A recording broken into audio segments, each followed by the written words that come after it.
أولئك على هدى من ربهم وأولئك هم المفلحون। সত্যিকার অর্থে এই লোকগুলোই তাদের মালিকের দেখানো সঠিক পথের উপর রয়েছে এবং এরাই হচ্ছে সফলকাম।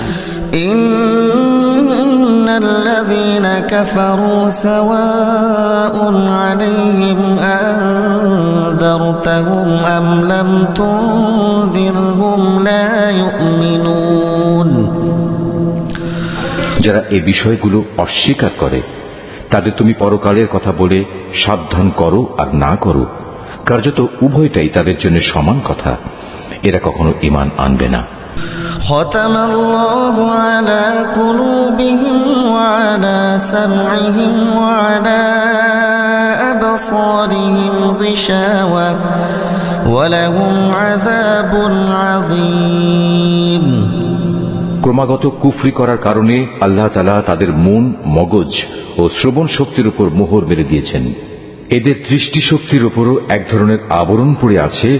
যারা এ ধরনের লোক তাদের জন্য পরকালের কষ্টদায়ক শাস্তি রয়েছে।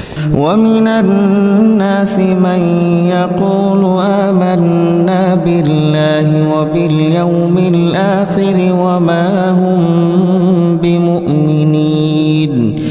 মানুষদের মাঝে কিছু লোক এমনও আছে যারা মুখে বলে আমরা আল্লাহ তাআলা ও পরকালের উপর ঈমান এনেছি, কিন্তু এদের কর্মকাণ্ড দেখলে তুমি বুঝতে পারবে এরা মোটেই ঈমানদার নয়।